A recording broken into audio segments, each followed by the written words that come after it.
Pour le front-end de notre application, c'est-à-dire la partie visible par l'utilisateur avec laquelle l'utilisateur peut interagir, on va utiliser le framework Rainbow Kit qui associe à la fois WAGMI, dont on a déjà vu, et Ethers. Donc Ethers va te permettre d'interagir avec la blockchain. WAGMI va te faciliter l'interaction avec la blockchain. Donc ça se base sur Ether pour faire des éléments, composer des éléments pour te permettre de faciliter les appels de tes fonctions. Parce que si tu veux utiliser Ethers pour appeler un contrat, c'est un peu complexe, il y a beaucoup d'instructions à faire.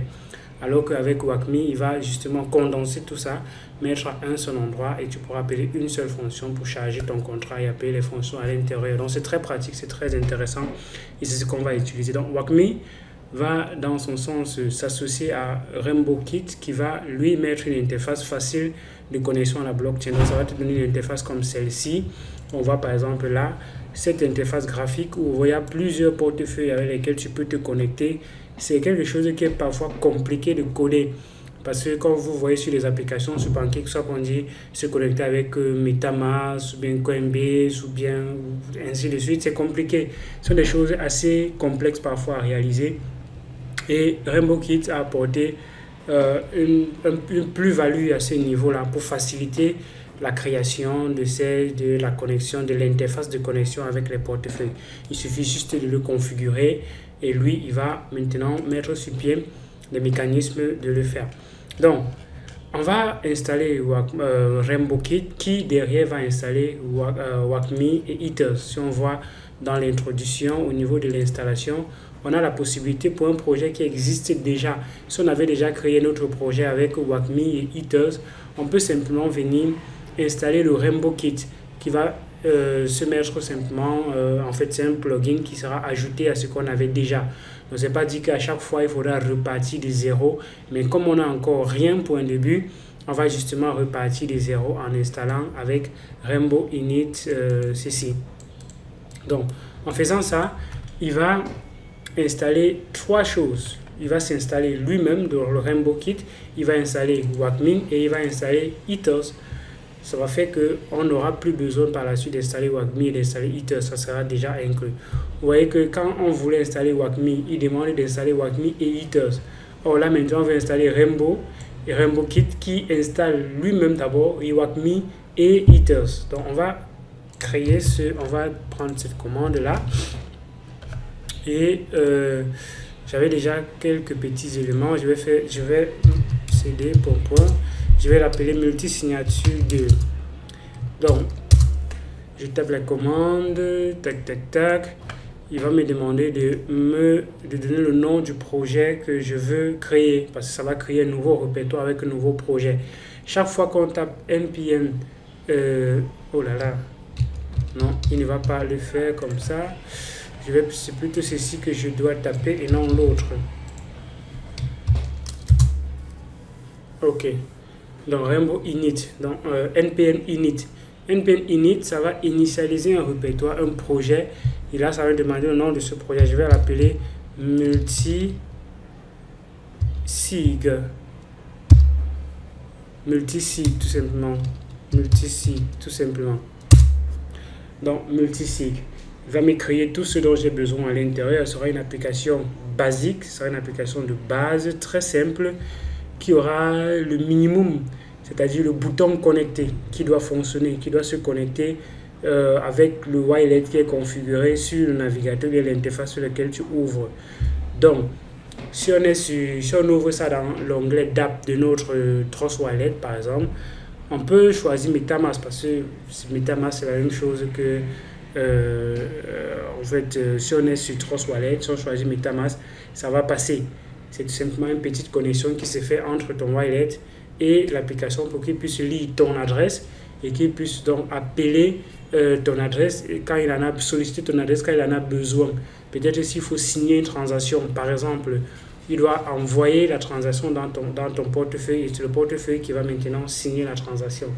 Donc, le bouton là, c'est juste une connexion qui est faite entre ton portefeuille et l'application.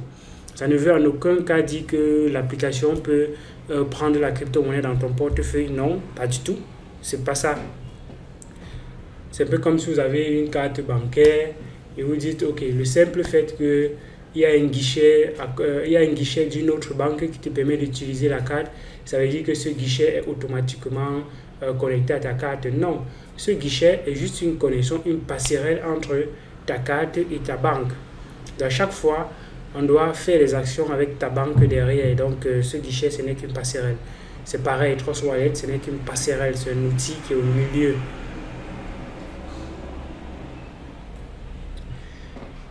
Ok. Donc, une fois que ça sera installé, on va maintenant configurer quelques petits éléments. Il y aura la blockchain avec laquelle on va interagir, comme sur WACMI. Sur WACMI, quand on installe, ça vient par défaut avec quelques blockchains.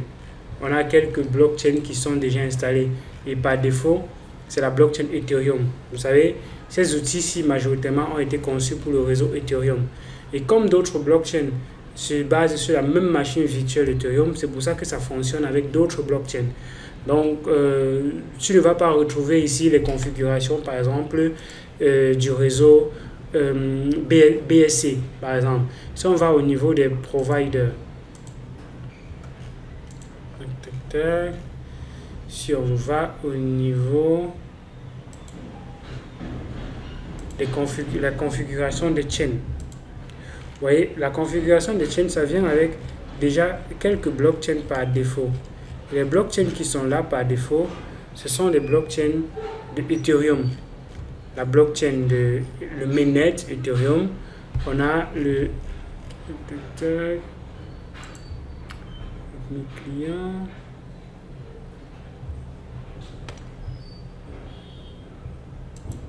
connecteur, RPC public. Okay. Donc, ça vient par défaut avec quelques blockchains préconfigurées. Et ces blockchains préconfigurées sont les blockchains qui sont sur le réseau Ethereum. On a le mainnet, on a les blockchains de testnet, on a Gully, on a Ropsten, on a quelques blockchains configurées par défaut sur ce réseau. On a également Polygon et on a Arbitrum dont les layer 2 sur le réseau de Polygon qui utilise la machine virtuelle. Donc, l'installation c'est faite, c'est terminé. On a ici une instruction qui est run npm run dev, ici npm run dev. Donc le WACMI ici, le React ici, la version de React qui est utilisée là présentement, c'est la dernière version qui est installée, et ça va utiliser un autre framework Next.js. Next.js, c'est un autre framework de React qui permet l'interconnectivité facilement, de développer des applications serveurs un peu facilement.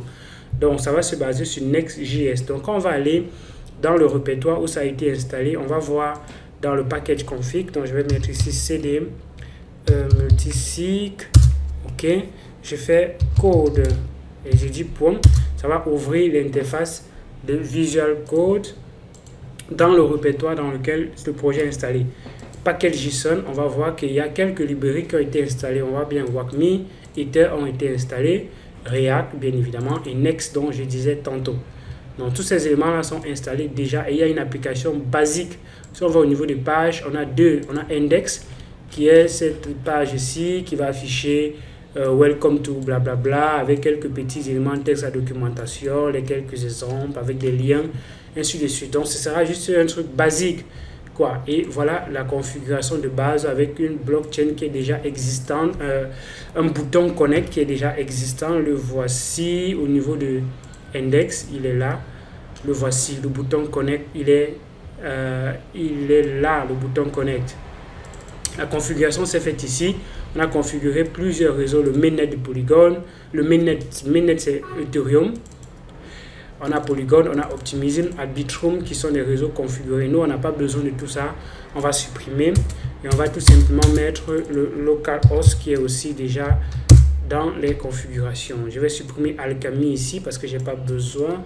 C'est ce qu'on appelle un endpoint. Donc, c'est un endpoint qui va te permettre de déployer ton code sur la blockchain Ethereum. Mais bon, sur d'autres blockchains, on n'a pas besoin de ces endpoints-là parce que ça fait un peu centralisé comme Infura par exemple. Donc, là, c'est configuré, ça dit qu'on prend en charge uniquement le réseau local. On n'a pas besoin de d'autres réseaux pour le moment. Si on veut d'autres réseaux, on va ajouter, mais pour le moment, on n'en a pas besoin. Donc, comme c'est déployé, je vais maintenant venir dans mon invite de commande et lancer. Donc, je fais npm run dev. Quand je vais faire ça, ça va lancer sur le serveur. Le serveur de notre application, vous savez très bien, c'est quoi? C'est Node.js, qui est un serveur en JavaScript. Donc, ça va lancer l'application pour que je puisse ouvrir sur mon navigateur. Il sera une application basique avec une interface très simple, simplement un bouton connect. Donc, je vais ici, localhost 300. Ok, c'est bon. J'étais déjà connecté. Je vais me déconnecter ici pour qu'on puisse voir exactement comment ça fonctionne. Ok, donc, vous voyez très bien, voici l'application qui a été lancée et créée de façon basique. Ça met simplement Welcome to Rainbow Kit, blablabla, quelques petits éléments, quelques petits détails ici, c'est tout. Donc voilà l'application qui a été créée. Donc, le bouton Connect, c'est celui-ci.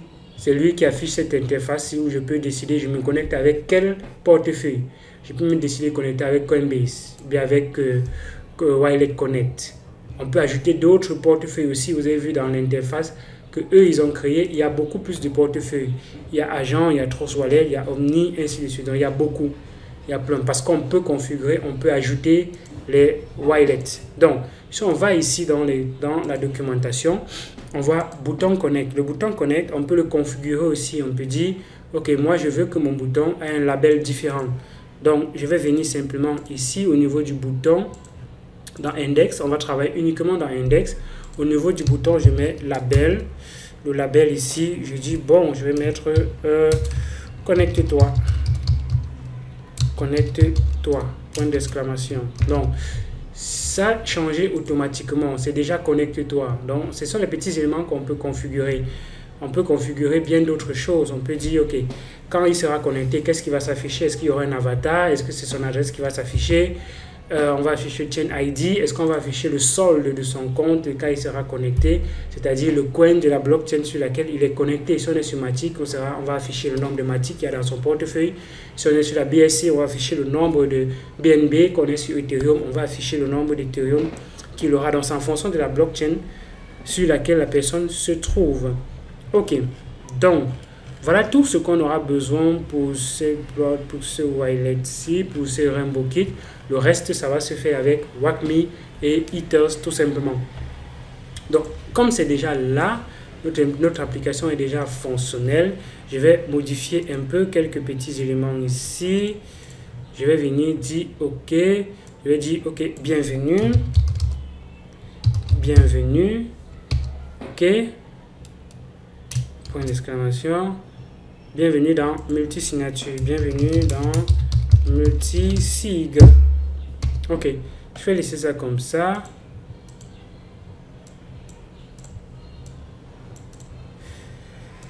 D'accord. Ok. Quelques petites informations ici. On voit là, get ta tête. Je vais mettre là. Nombre de signataires. NB signers 2 points. Je mets ça ici. Je vais mettre ici une information. Je vais mettre par la suite. Donc, je vais pour l'instant mettre à 0, rien. Et je vais mettre ici encore super admin. Donc, l'adresse du super admin. Super admin 2 points. Je vais mettre une information ici. Là. Ok. Donc, le reste pour le moment, je peux supprimer le reste. Hein.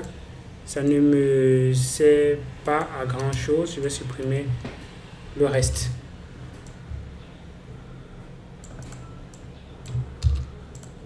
Ok.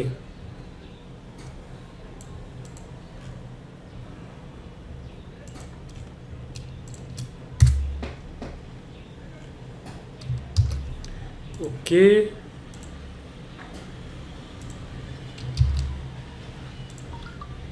ici, meet with love by, je vais mettre tac, Elvis Conjo. Je mets ici mon adresse, elvisconjo.com. Ok. Donc, si je rafraîchis, je n'ai pas besoin de rafraîchir, ça se rafraîchit automatiquement. On voit ici, bienvenue dans Multisignature, on voit connecte-toi. On voit ici, bon, nombre de signataires, blablabla. Ok, c'est bon. Donc, on va afficher maintenant la liste des transactions. On va afficher la liste des transactions. Je vais mettre ici un autre paragraphe. Là, il dit, on a liste des transactions. Liste des transactions. Donc, je vais mettre là entre parenthèses. Je vais mettre entre parenthèses ici le nombre total de transactions. Quel est le nombre total de transactions? Tout simplement. Donc pour le moment, ça va mettre rien. C'est normal parce que c'est 0. Ça sera vite. Donc ce que je vais faire maintenant, je vais créer quelques... Je vais maintenant lire les informations de mon smart contract. Donc, pour le moment, mon application n'est pas encore... Je n'ai pas encore mis les informations de mon smart contract, donc de Truffle. Donc, je ne peux pas déployer ça pour le moment parce que mes smart contracts, c'est dans un autre projet. Donc, je vais copier simplement ces informations et mettre tout au même endroit. Donc, je vais venir dans E ici, dans F. OK. OK, je vais ici. Je copie Truffle config, c'est tout ce dont j'ai besoin. Je mets dans multisig. Je vais encore là-bas et je copie le contrat et la migration. Voilà tout ce dont j'ai besoin. Tout ce dont j'ai besoin, le contrat et la migration. Donc, une fois que c'est bon, je vais venir me rassurer que ma migration me déploie effectivement en multisignature et migration, le contrat migration. OK, c'est bon. Les deux contrats sont bien là. Je peux maintenant exécuter la commande de migration pour déployer le script sur la blockchain. Donc, je vais le faire directement dans le terminal de mon Visual Studio en faisant Shift échappe. Donc, je fais Truffle migrate. Moins recette. Donc, avant de déployer, je me rassure bien évidemment que Ganache est lancé. Si Ganache n'est pas lancé, ça ne va pas fonctionner. Je me rassure que dans mon Truffle config, j'ai configuré au moins le réseau sur lequel je vais déployer. Et on a mis le réseau de déploiement, le réseau de développement qui est effectivement le réseau local. OK. Donc là maintenant, ça a été déployé.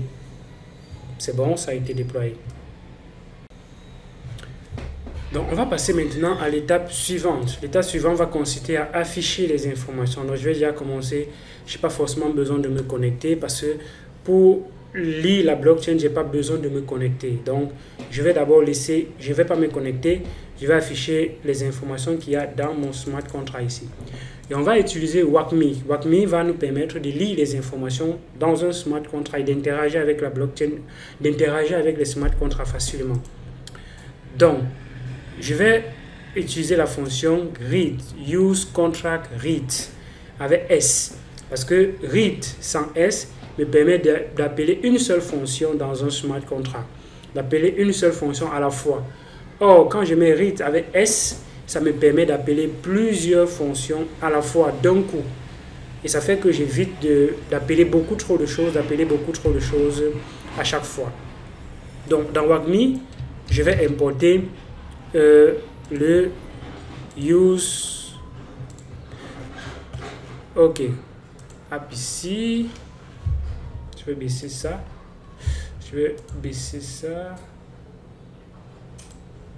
OK, je mets tout bas là. D'accord. Donc, ici, WACME, je vais le faire dans index. Dans index, c'est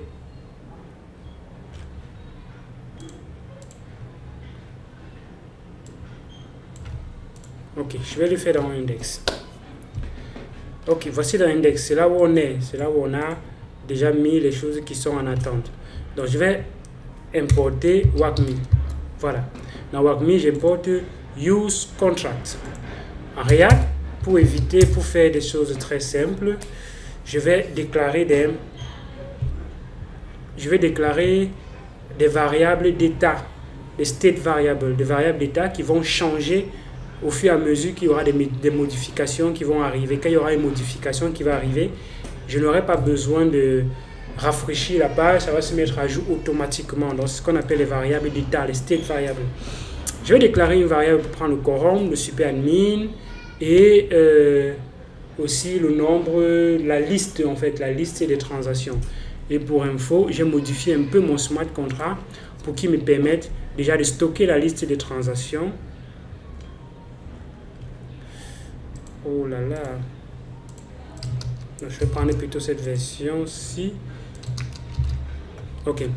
Cette version-ci, j'ai créé une liste de transactions ici qui va avoir les ID des transactions. À chaque fois qu'une transaction est ajoutée, je vais stocker l'ID de la transaction. Il y aura aussi une fonction qui va me renvoyer la liste de ces transactions et une fonction qui va me renvoyer la liste de la dernière transaction tout simplement. Donc, je vais redéployer, vu que j'ai fait une modification dans le smart contract, je fais ce redéploiement.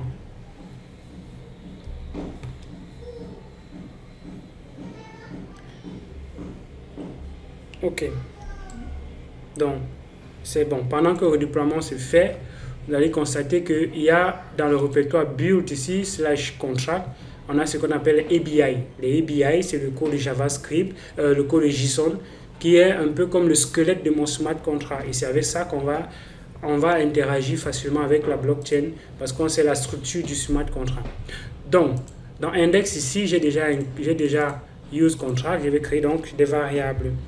Je vais faire ici const.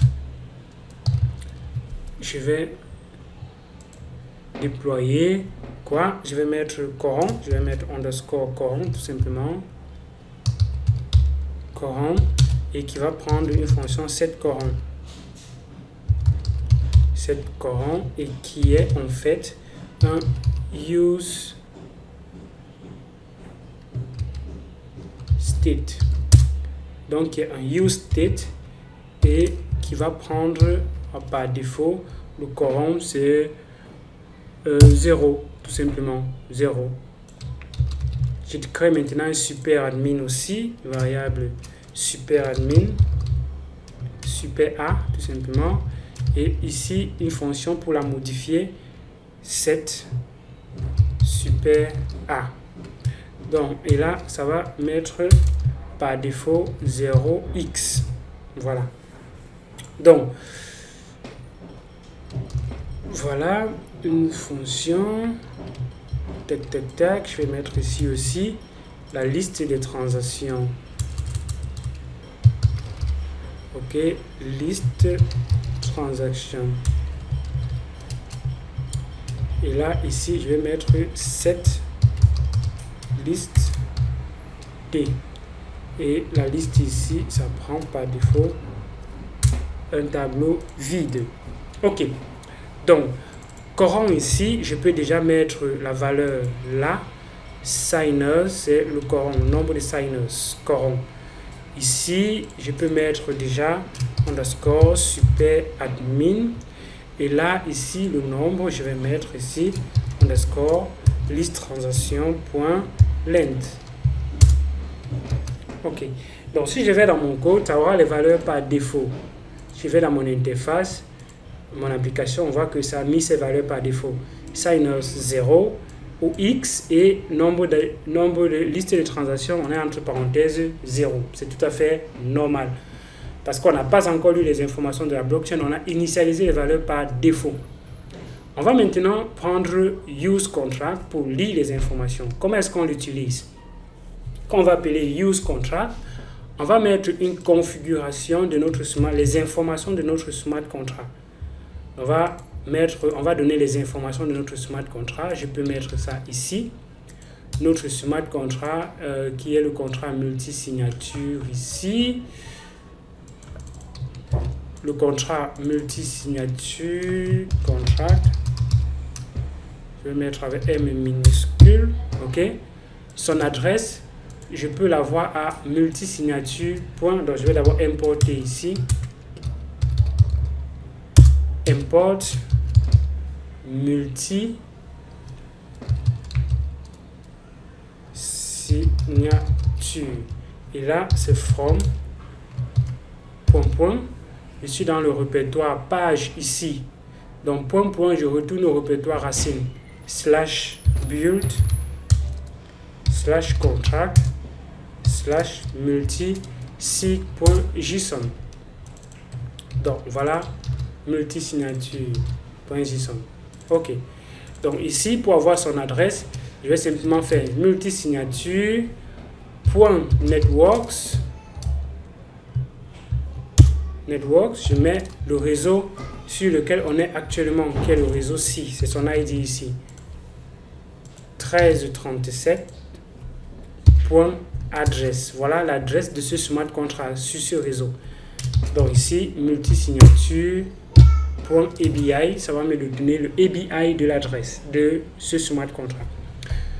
Si on fait ABI dans ce smart contract ici, je refais ABI, vous allez voir, c'est tout ce JSON-ci, c'est tout ce code ici qui est le ABI. Si je fais comme j'ai fait .networks, on va voir quelque part en bas là,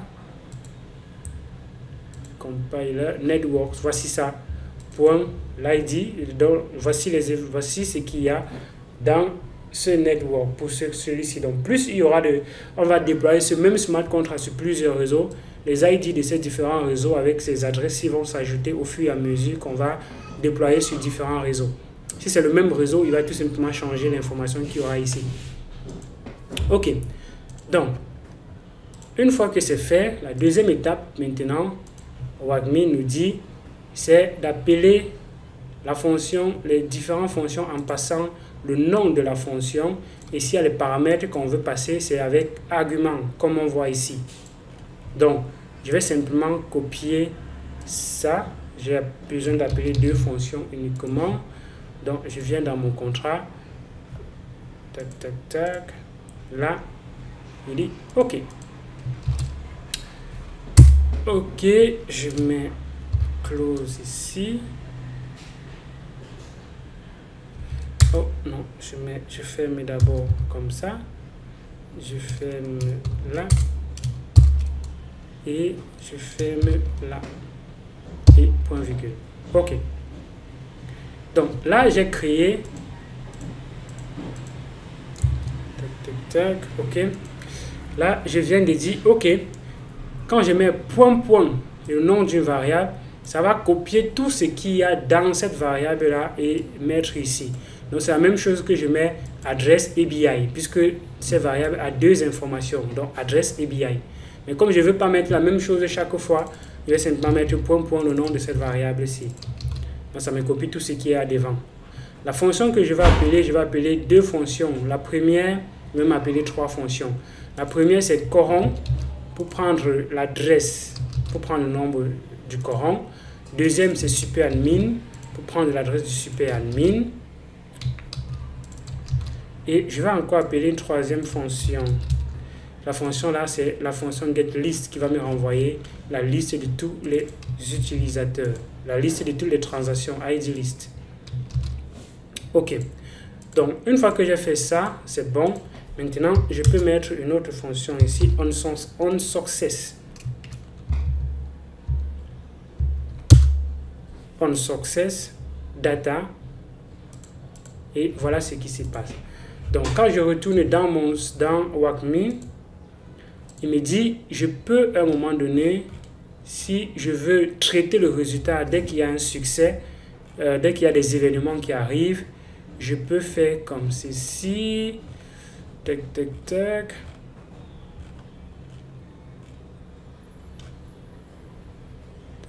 Transaction. Je peux faire comme ceci. OnSuccess data. Ceci. Quand je fais ça, ça doit m'afficher. Si on fait ceci et qu'on retourne dans notre contrat, ça veut dire qu'une fois que la requête est exécutée avec succès, entre ici, récupère les données, tu mets dans data et tu entres dans cette fonction-ci. Et quand je fais console log, ça doit afficher dans les logs sur mon navigateur. Parce que sur mon navigateur ici, il y a deux parties. Il y a la partie visible par l'utilisateur et il y a une autre partie qui est cachée qui contient le code source. Et le code source, c'est là-bas qu'on peut déployer, on peut écrire C'est là-bas qu'on peut, quand on fait console log, c'est là-bas que cela écrit en fait. Et pour accéder, je fais F12. Quand je fais F12, il y a cette partie-ci qui va arriver. Et cette partie-ci, il y a plusieurs éléments. C'est la structure de ma page. Et console, c'est la console dans laquelle je suis en train d'écrire quand je fais console log. Et quand je rafraîchis, je dis, quand ça se passe avec succès, tu me fais un console log success data. Et on voit ici, data me renvoie un tableau qui a 3 informations. Ça me renvoie un tableau à 3 choses. La première chose, c'est un big data. Deuxième chose, c'est une adresse. Troisième chose, c'est un tableau vide. On voit les crochets là. Ça veut tout simplement dire quoi? Ça veut dire que le nombre de fonctions que vous appelez, ça va créer une entrée dans data. Si vous appelez 10 fonctions ici, il y aura 10 entrées. Mais nous, on a appelé 3 fonctions. On a appelé 3 fonctions. Et chacune des fonctions va donc créer une entrée dans data. Si on avait 10, ça allait créer également 10. OK? Donc, data ici, on sait que le premier, c'est ce qui vient de Coron. Deuxième, c'est ce qui vient de SuperAdmin. Troisième, c'est ce qui vient de IDList. Et le tableau, on sait très bien que ça commence avec l'index 0 et non avec l'index 1. Donc, le premier élément va se trouver à l'index 0 de data. Deuxième élément va se trouver à l'index 1 de data. Troisième élément à l'index 2 de data. OK? Donc, ce que je vais faire, c'est tout simplement de passer maintenant cette valeur-là. J'avais déjà fait ça. Je vais simplement copier ce que j'ai fait ici. Et je vais mettre... OK. Donc, OK. Je dis... super admin, c'est ceci. OK, super admin. OK. Transaction list, j'ai plutôt mis cette liste. Non. OK. Donc voilà. Je dis ici quoi? Je mets d'abord le quorum à 0. Je mets le super admin à OX comme ce qui a été défini là-bas. Et je dis maintenant, si le data de 0 est différent de nul, donc si la valeur est différente du vide, et que la valeur est également différente de undefined, ça veut dire qu'il y a quelque chose à l'intérieur.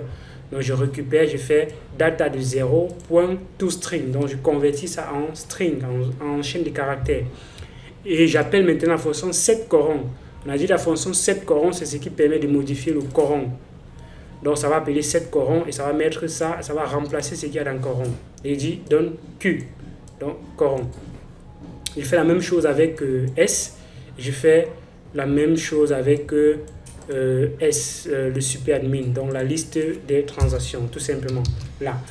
Et là, ça va initialiser mon tableau avec les valeurs qui seront récupérées de la blockchain chaque fois que ça va appeler la blockchain. Et je peux même dire que cette fonction-ci va se faire indéfiniment, donc que ça reste actif. Après chaque peut-être 1 minute, ça rafraîchit et ça refait encore la même chose. Use contraric, donc ça rappelle encore pour exécuter les mêmes choses. Mais bon, je n'ai pas besoin parce que bon, pour le moment, ce n'est pas très important. Vous voyez, ce qui s'est passé, ça a mis les informations 2, ça a mis number signer 2, superadmin 0, voilà l'adresse du superadmin. La liste de transactions, c'est 0. C'est normal parce que c'est vide. On n'a pas encore fait de transactions, donc c'est vide. Vous voyez que ça fonctionne bien. Je n'ai pas eu besoin de me connecter sur la blockchain pour avoir, de me connecter à l'application pour voir ces informations. Ces informations ont été appelées directement à partir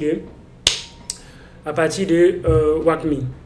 Donc maintenant, la prochaine étape, c'est de créer des transactions. Je vais mettre un bouton créer transaction ici devant. Et à chaque fois que je vais créer des transactions, ça doit normalement ajouter la liste des transactions. Mais on n'a pas encore dit comment la transaction va s'afficher, comment une transaction va s'afficher. On va revenir dessus. OK. Donc, on doit d'abord créer une transaction. OK. Pour créer une transaction, tout à l'heure, on était dans Wilet, on était dans WACMI. On était dans WACMI. On était où là?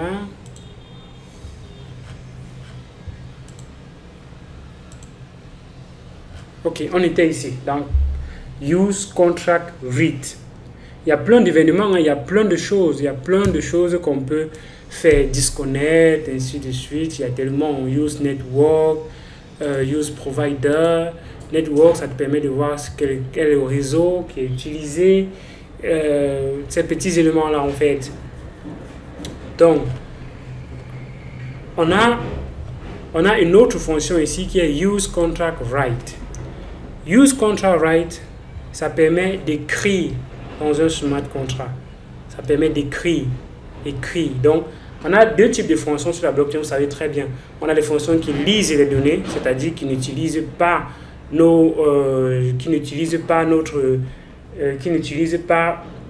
notre gaz, ça n'utilise pas notre crypto-monnaie. On n'a pas besoin, ça c'est gratuit. Mais il y a des fonctions qui utilisent la crypto-monnaie, c'est-à-dire des fonctions qui vont consommer le gaz. Et ces fonctions-là, c'est des fonctions d'écriture sur la blockchain. Il y aura modification de l'état de la blockchain. C'est pour ça qu'on va utiliser use contract write pour écrire. Ok? Et voici comment ils disent que pour écrire, pour faire cela, tu dois importer use contract write et use prepare contract write. Donc il y a use prepare contract write va préparer les données pour un contrat. Et tu vas donc configurer, comme on a configuré tantôt, tu dois mettre l'adresse, tu dois mettre le ABI, tu mets le nom de la fonction que tu veux appeler et tu mets les paramètres aussi si tu veux passer les paramètres à cette fonction. Et c'est ce qu'on va faire. Donc je vais importer ça. Ok, je vais importer.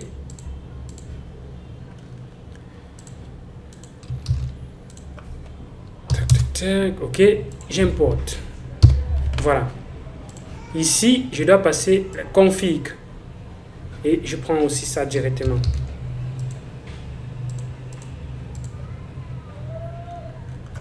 Je le mets un peu plus bas ici. Ok. Là, je vais plutôt retirer ces deux-ci.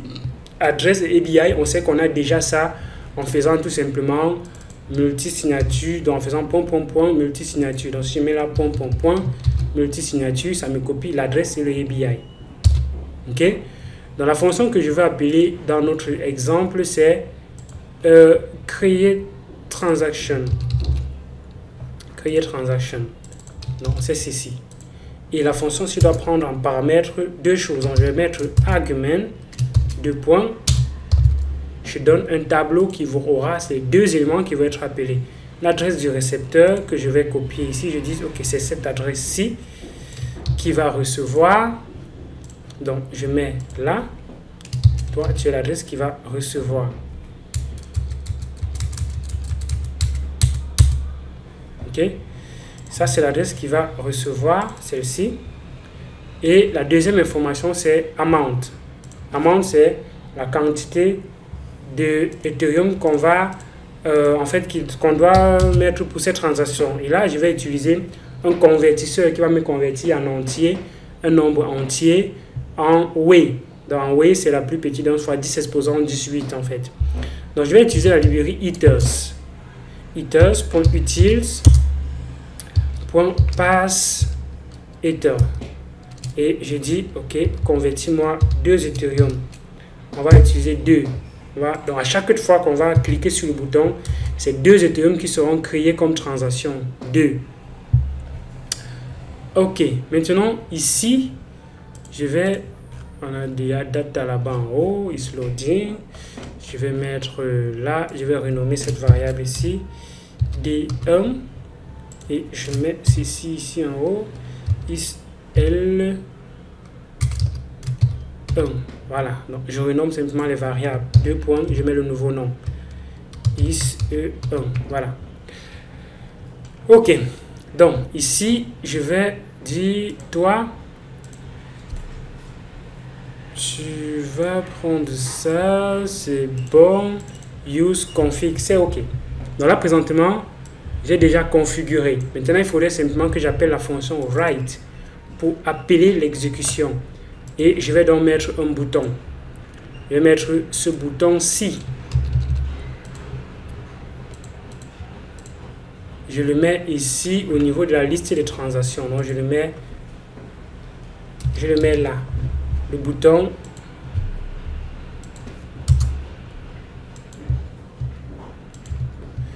OK.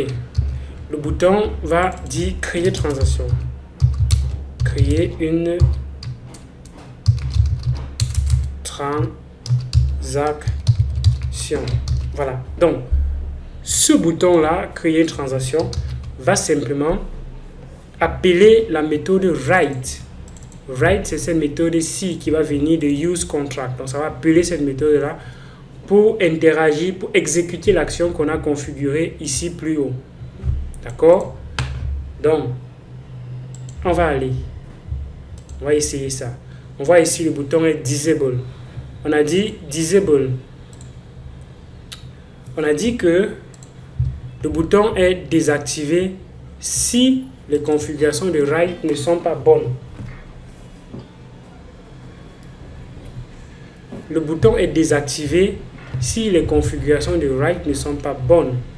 Et là, si c'est désactivé, ça voudrait dire que le write n'est pas bon. On va donc voir pourquoi dans les logs. Ok, je rafraîchis.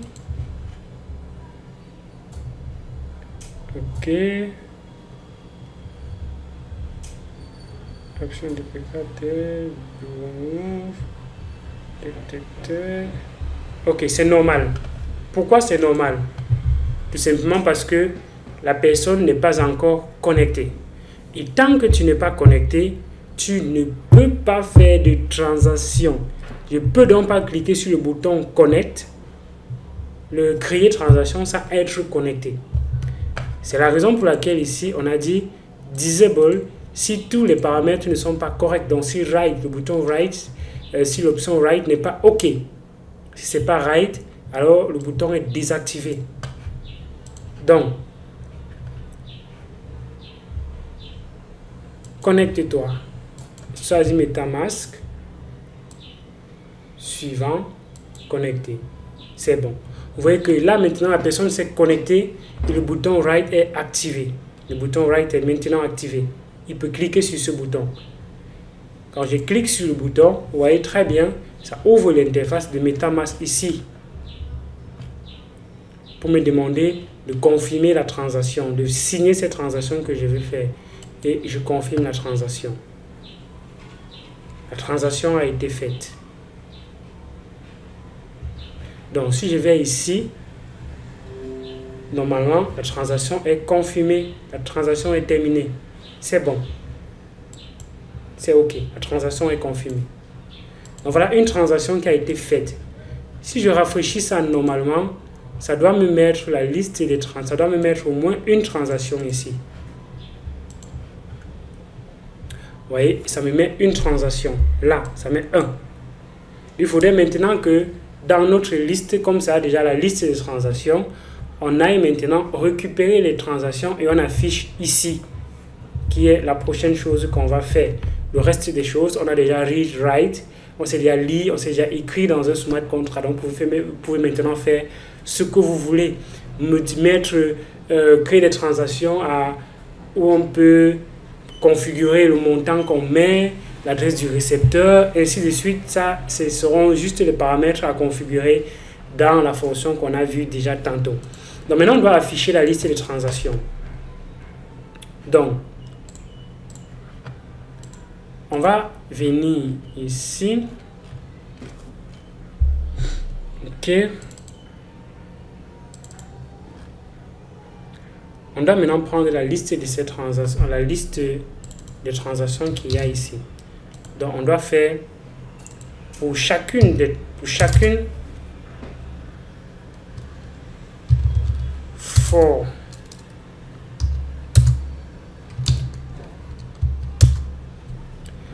for un i allant à .length i++. OK. Qu'est-ce qu'on doit faire? Liste de transactions. Data. Data, cette liste. Data. OK. Donc, je vais prendre. Tac, tac, tac. Je vais récupérer chacune des transactions ici. Et pour récupérer chacune des transactions, je n'ai qu'à appeler la fonction qui va le mapsi, c'est-à-dire ceci. Je vais récupérer un UID et la transaction. Donc, je vais tout simplement récupérer ces informations-ci. Donc, je vais appeler la fonction WACMIN ici en haut, use contract. Et je n'ai pas besoin d'appeler use contract read à plusieurs. Bon, je peux appeler pour chacun, comme je peux appeler pour le tout une fois. Mais bon, je vais appeler pour chacun. Ce sera mieux. Donc, je vais plutôt importer use contract read sans S.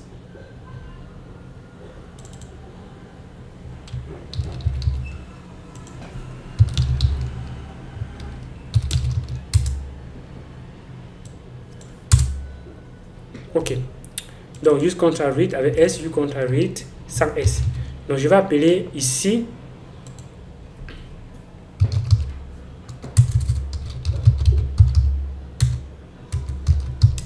const. Bon, je vais récupérer.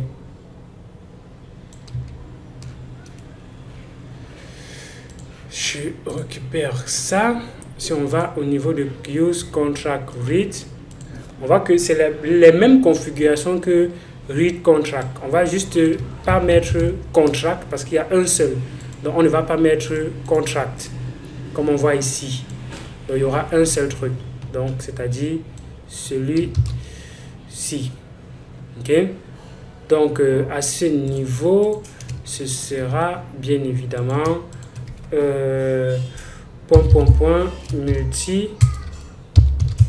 multi-signature contract là. Et la fonction qu'on va appeler, c'est cette fonction transaction ci. Et on va passer à argument qui est liste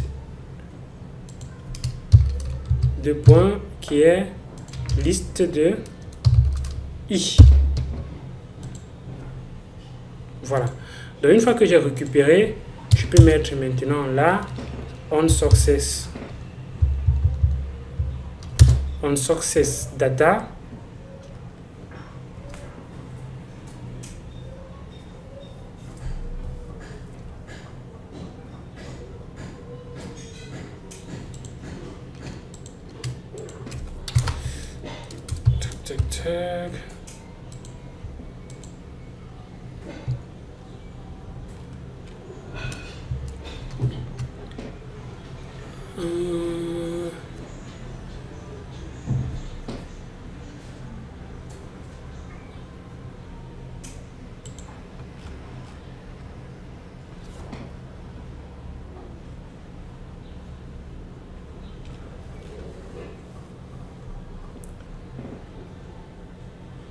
OK. Donc, ici, ce que je vais faire... Est-ce que j'ai besoin d'appeler même tout une fois? Est-ce que j'ai besoin d'appeler one by one? Tac.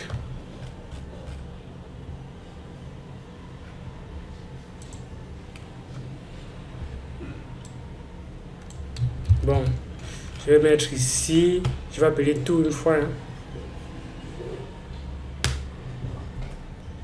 Let contracts égale à ceci. Je fais one by one. Je vais mettre ça à l'intérieur. Ici, je vais faire contract.push. Push ceci, multi-signature, function name, c'est bien évidemment ceci, et là, et là, OK, c'est bon. Là, je vais appeler une seule fois pour éviter d'appeler plusieurs trucs. Je vais appeler toutes les fonctions là une seule fois. Donc, contrat push, donc j'ai la liste des contrats ici. Et là, maintenant, je vais venir faire ceci. La même chose que ceci avec contrat read. Donc, je vais venir prendre là. Je fais un nouveau contrat read. Je fais cela. Tac, tac, tac. Ok. Ok. Donc, D, 2, 2 et là, 2. Et ici, au niveau des contrats, je passe tout simplement la liste des contrats que j'ai constitués déjà. Cette liste-ci. Cette liste ici. Voilà. Je vais dire if contract.length est supérieur à 0. C'est là où on appelle cette fonction-ci. OK. Voilà. Et dans cette fonction-ci, une fois qu'on récupère, on doit initialiser les contract data, c'est-à-dire ceci. Donc, je vais dire ici,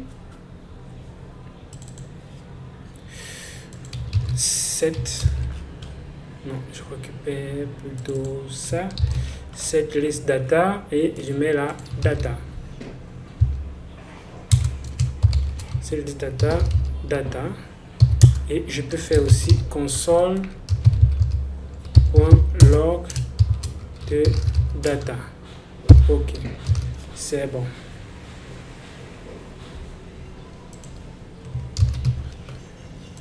OK, au niveau de notre interface, qu'est-ce qu'on a comme erreur?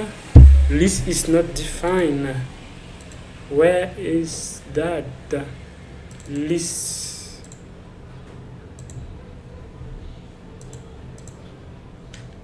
List is not defined. Let list égale. OK, list transaction.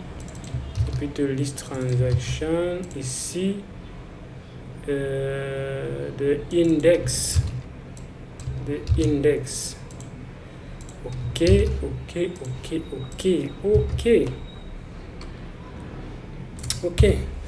Donc,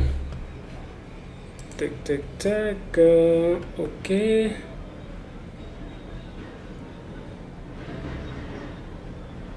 À quel niveau? Big integer.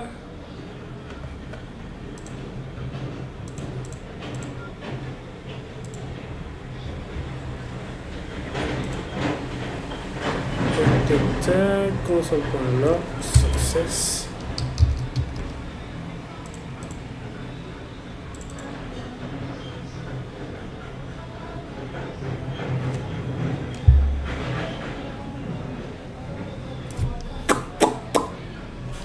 Non, ça ne peut pas fonctionner.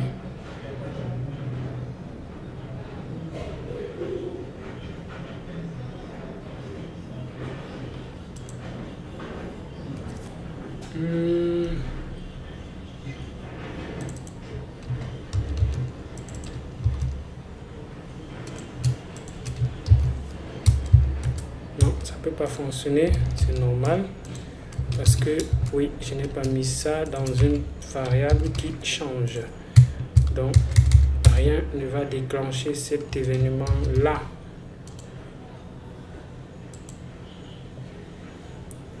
Fast refresh done. OK.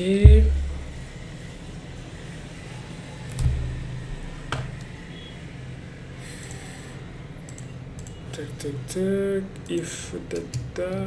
Oh non, c'est pas ça, c'est pas liste data trans, c'est liste transaction, la liste de transactions. C'est pas liste data transaction, c'est liste de transactions. Render more hooks than during previous render.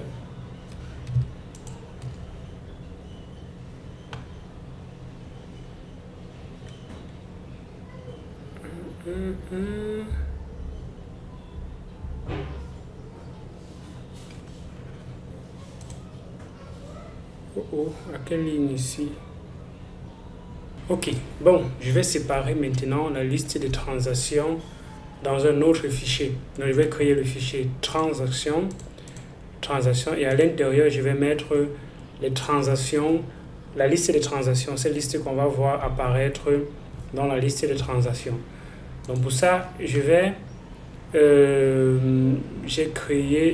plutôt passer la liste des ID de transactions dans cette vue-ci, donc partant de la vue précédente à la vue actuelle, dans la vue trans. Et la vue trans, je viens dans la vue principale index, je l'importe ici et je vais afficher les transactions à ce niveau ici. Et je passe la liste de transactions comme je suis en train de passer là. Donc quand je vais arriver ici, la liste de transactions sera dans proposition, point, le nom que j'aurais donné à la variable ici, c'est liste trans. Donc la liste de transactions est là, des ID de transactions uniquement. Et je vais maintenant appeler la fonction qui va aller récupérer pour chacun des ID. Donc on ne va pas appeler la blockchain pour chacun des ID, on va appeler un bloc pour prendre tout une fois.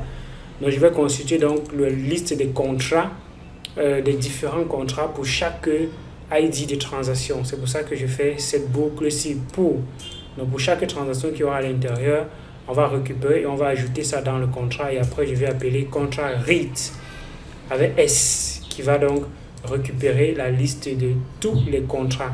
Et on sait que s'il y a 10 listes, s'il y a 10 contrats, s'il y a 10 transactions, data aura D1 ici, aura chacun des éléments que va retourner l'appel de la fonction sur la blockchain.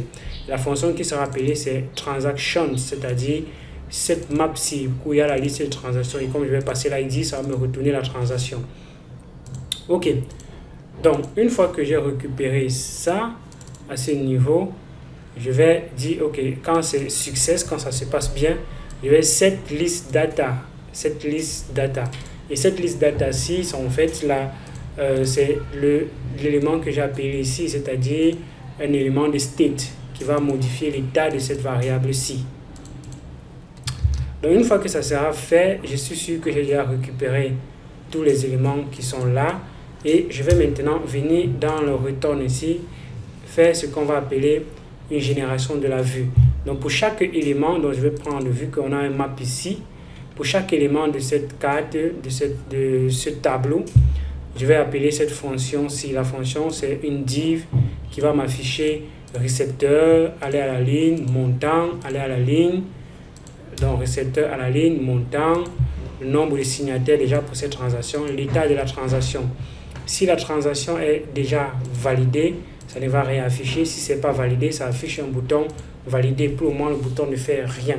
Donc, vous pouvez justement continuer à densifier cela pour faire en sorte que le bouton fonctionne. Voilà, donc sur l'interface, voilà ce que ça donne. Donc, voilà ce que ça donne. Si j'ajoute une autre transaction, ça s'appelle la transaction ici, confirmée. La transaction va être validée. Dès que ça va m'alerter,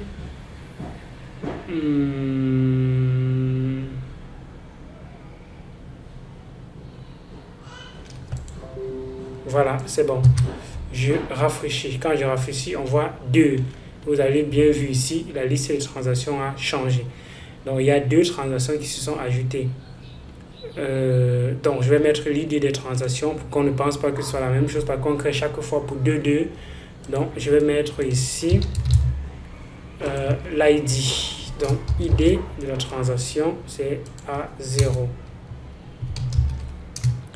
ID de la transaction, c'est à 0. Donc, si je viens là, on voit effectivement l'ID des transactions. Regardez bien, l'ID est différent de ceci. Au fur et à mesure qu'on va ajouter, il y aura la liste de transactions aussi en bas, etc.